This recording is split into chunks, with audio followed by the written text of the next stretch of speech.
Escuchá esto. Lo que escuchás no es solo un ruido, es una serie de explosiones perfectamente sincronizadas que están ocurriendo miles de veces por minuto. ¿Alguna vez te pusiste a pensar qué tan cerca del desastre está tu motor para entregarte esta potencia? ¿Pensaste qué es lo que realmente sucede cuando pisás el acelerador en tu auto? Pisar el acelerador no es solo quemar nafta. Hoy voy a demostrarte que un motor es en esencia un transformador. El motor de combustión es la máquina que cumple un rol transformar la energía química propia de los enlaces moleculares del combustible y transformarla mediante una reacción exotérmica, que en este caso es la combustión, ahora vamos a ver esto de exotérmica, y transformarla en energía mecánica, que es lo que hace mover tu auto. Reacción exotérmica me refiero a una reacción común que transforma de algo a otra cosa, pero en el medio libera calor. Seguramente seas como yo y te estés preguntando qué es lo que realmente pasa en esta transformación. Así que averigüémoslo, que es bastante sencilla. El combustible, que puede ser nafta, diésel, gasoil, está compuesto principalmente de hidrocarburos. Estos son moléculas de hidrógeno y carbono. El otro actor que no va a reaccionar con este combustible es el oxígeno, que está en un porcentaje aproximado del 21% en el aire. A temperatura ambiente, el aire y el combustible pueden estar tranquilamente conviviendo sin reaccionar. Lo que necesitan para empezar a reaccionar y producir la propia combustión es un activador, o más técnicamente llamado energía de activación. En un motor Otto, esta energía de activación o este activador está dado por la bujía mediante una chispa. Este motor Otto es el que probablemente veas en mayor parte en la calle, en los autos, y también lo que se ve en mayor parte en un auto de carreras. Y en un diésel, por ejemplo, esta energía de activación está dado por la propia compresión y el aumento de temperatura del aire. Esta energía de activación lo que nos permite es, digamos, hacer reaccionar las primeras moléculas. Sale la chispa, inicia algunas reacciones, estas reacciones liberan calor, van iniciando otras reacciones que liberan calor a su vez y así, lo que se llama reacción en cadena. Un dato interesante es que si tiras un chorro de nafta y lo acercás a una energía de activación como puede ser una chispa, no combustiona todo el total de la nafta. Lo que combustiona es el vapor que queda por fuera como si fuese una capa alrededor de ese chorro. Y el centro del chorro quedaría líquido, esperando a que toda la capa se vaya combustionando hasta llegar al centro. Por eso es que si en el motor tiraríamos un chorro de combustible, no llegaría a tiempo para combustionar todo el combustible y saldría combustible sin aprovecharse por el caño de escape. Por ello es que se pulveriza. Al pulverizar la nafta lo que se logra es aumentar un montón la superficie de contacto. Ya no vamos a tener solo la capa por fuera y adentro todo el combustible. Cada pequeña partícula de combustible va a tener su propia capa y esto es lo que nos permite que se libere la energía instantáneamente. Esta transformación, que ocurre muy rápidamente, sigue una serie de pasos. Ruptura de los enlaces. La energía de activación, esta chispa de la bujía o la propia compresión en el diésel, como estuvimos hablando, genera romper la molécula del hidrocarburo y por otra parte también separar el oxígeno del aire, con lo cual queda libre el oxígeno y el hidrocarburo se separa en hidrógeno y en carbono. Reordenamiento atómico. El hidrógeno que teníamos, que quedó solo, se busca desesperadamente con el oxígeno formando agua. Y el carbono que teníamos solo busca desesperadamente al oxígeno para formar dióxido de carbono, que es lo que sale por los gases de escape. Y para aquellos que quieran saber, digamos, las proporciones exactas de esta combustión, le dejo la reacción estequiométrica, que sería la reacción ideal, es decir, las cantidades ideales de cada molécula para que ocurra la combustión completa. Liberación de energía. Acá está la clave. Los enlaces actuales que se formaron tienen mucha menos energía porque son mucho más estables. Con lo cual, si antes teníamos unos enlaces con mucha más energía y ahora tenemos mucha menos energía en los enlaces, se perdió energía en el medio. Bueno, esa energía es la que justamente se transforma en calor, que dijimos que es una reacción exotérmica, bueno, es el calor que se libera. Para calcular este calor total generado en un ciclo, multiplicás la masa inyectada del combustible por su PSI. El PSI es el calor aprovechable del propio combustible. La transformación en presión. Como esa liberación de calor ocurre en un lugar cerrado, que es el propio cilindro, cuando está el pistón arriba, toda esa masa que va a haber y por la propia combustión va a liberar un calor abismal y va a levantar mucho la temperatura de este gas. Como sabemos, según la ley de gases ideales, que te la voy a dejar a continuación, al subir la temperatura de una forma tan brusca por la propia combustión, la presión se dispara. Esta presión es la que aprovechamos de la transformación para empujar el pistón hacia abajo. Sabemos que presión es fuerza sobre área, con lo cual fuerza es igual a presión por área. La presión es la propia presión que van a estar ejercidas los gases y el área va a ser el área del pistón. Ya, con lo cual, ya despejando la fórmula tenemos la fuerza lineal que va a ejercer hacia abajo el pistón. Esta fuerza lineal que, digamos, ejerce los gases sobre el pistón, ejerce el pistón sobre la biela y la biela ayuda a girar el cigüeñal, con lo cual, sincronizando estas explosiones, lo que estamos haciendo es generar una fuerza de rotación en el cigüeñal. Pasamos de una molécula de hidrocarburo a un movimiento rotativo en segundos. La fuerza con la que gira este cigüeñal se llama par motor o torque. La fórmula conceptual, sin meternos en constantes, es que el torque es igual a la presión media efectiva por el volumen desplazado por ciclo. La presión media efectiva es una presión ficticia que lo que nos dice es cuánto presión está ejerciendo sobre el pistón estos gases en promedio por ciclo. No es la presión en el cilindro que sube y baja violentamente y encima está variada. Es una presión equivalente que te permite decir, si el pistón fuese empujado con esta presión constantemente durante todo el ciclo, generaría el mismo torque que el motor real. Según la fórmula, si la presión media efectiva sube, sube el torque. Si la cilindrada es mayor, sube el torque. Si la combustión es mejor, sube el torque y si el motor respira mejor, sube el torque. Por eso el torque máximo suele estar en un término medio. Ahí el motor respira bien, la combustión es mejor y no hay muchas pérdidas por bombeo. Y bueno, así como definimos el torque, definimos la potencia, que es sencillamente torque por las RPM que tenga el motor. Los motores grandes tienen mucho torque, por eso digamos, la presión que ejercen los gases sobre el pistón genera una fuerza mucho mayor, pero a pocas RPM. Hay mucha fuerza disponible a bajas revoluciones, pero no se revolucionan mucho.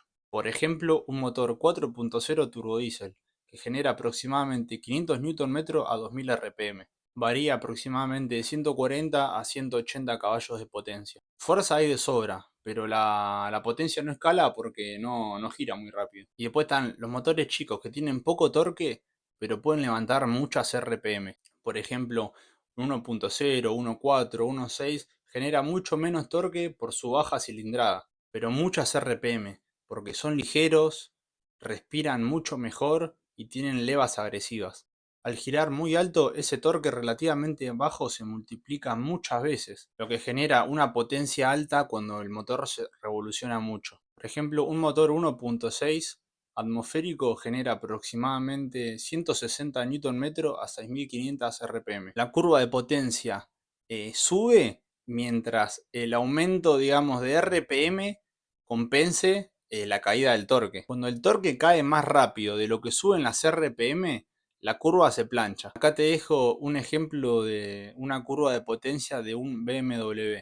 El frente de llama, la velocidad de la combustión. Mencionamos que la combustión ocurre casi de manera instantánea, pero no instantánea como tal. Esta combustión tampoco es uniforme, es una expansión que viaja. Una vez que la bujía tira la chispa, se crea una pequeña esfera de fuego que se va expandiendo a medida que va chocando con esas gotitas de combustible que dijimos que iban quedando. Esa frontera entre lo que ya se quemó y lo que falta por quemarse, es decir, cómo se va expandiendo esa bola de llama, se le llama frente de llama. Y acá está el truco. La velocidad a la que viaja un frente de llama es constante para una mezcla dada. Sin embargo, el pistón se mueve cada vez más rápido a medida que van aumentando las RPM. Por lo que si el pistón empieza a subir y bajar muy rápido, la chispa en realidad se tiene que dar un poquito antes. Porque, como dijimos, este frente de llama tiene una cierta velocidad. Y si sube y baja muy rápido, y sube y baja tan rápido que no le llega a dar tiempo a la chispa para crear este frente de llama a la mezcla y empujar el pistón, está básicamente explotando sin generar ninguna presión sobre el pistón, porque el pistón ya bajó. O sea que estaríamos combustionando y encima el motor pierde fuerza. Seguramente escuchaste ese sonido irregular y galopante de un auto de carreras en los boxes, por ejemplo, cuando se meten en los pits. No es que esté roto el motor, sino que está optimizado para flujo masivo, es decir, para altas RPM. Acá te paro 5 segundos y te menciono que voy a explicar algo del árbol de levas para aquellos que no lo tienen presente. El árbol de levas es una barra de metal que tiene unas protuberancias llamadas levas como si fuesen en formas de huevos. A medida que el árbol de leva gira, estas protuberancias están en un sentido, en lo que sería el árbol de leva. Entonces cuando la protuberancia llega al lado de abajo, al lado de arriba o como esté ubicado, mueve una válvula con lo que hace abrir y cuando el huevo termina de pasar, cierra. Y así por cada vuelta va abriendo y cerrando válvulas. Estas válvulas son las válvulas de admisión, que es por donde ingresa combustible o aire, y la válvula de escape, que es por donde sale la mezcla una vez que ya combustionó. Mientras que el cigüeñal va controlando el movimiento del pistón, qué tan rápido sube y baja, el árbol de levas va controlando qué tan rápido se van abriendo las válvulas estas. Por eso es que tienen que estar sincronizados. No todas las levas son iguales. Su forma determina tres características fundamentales.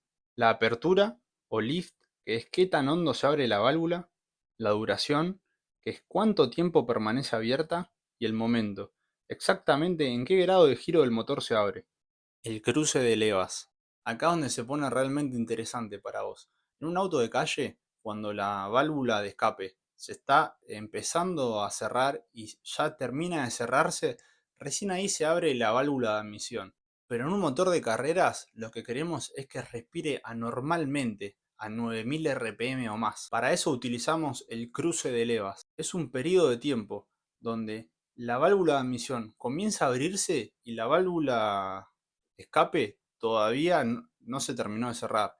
Es decir, quedan las dos válvulas abiertas. ¿Por qué se hace esto? Efecto scavenging. A altas velocidades los gases de escape salen con tanta fuerza y velocidad que generan un efecto de succión atrás de ellos. Si abrimos la válvula de admisión un poquito antes, esta propia succión de los gases de escape ayuda a que entre esta mezcla fresca mucho más rápido de lo que lo haría el propio movimiento del pistón. Ahora que sabemos qué es el cruce de levas, entendemos el problema del ralentí en un auto de carreras. A bajas RPM, cuando no se lo acelera, el motor gira lento, así que los gases de escape no tienen esa fuerza de succión. Como el auto fue diseñado para las altas velocidades, y bueno, en boxes y demás no están a altas velocidades, este cruce de válvulas, o sea que la válvula de escape y la admisión están abiertas al mismo tiempo, lo que genera es que parte de la mezcla fresca salga por los gases de escape sin ser combustionada, que algunos gases de combustión entren en la admisión y genera todo un problema que puede hacer que hasta se apague el motor. Por eso es que los motores de Fórmula 1 o TC, que es lo que es una categoría acá de Argentina, tienen un ralentí tan alto. El ralentí de tu coche, que suele ser de 500 a 1000 RPM, el ralentí de estos autos de carreras es de 2000 a 3000 RPM. El mapa del motor. Para entender si un motor es eficiente, los ingenieros miramos algunos mapas que son fundamentales, como por ejemplo, uno de los más importantes de ellos es el mapa presión-volumen. Acá vemos el ciclo del trabajo.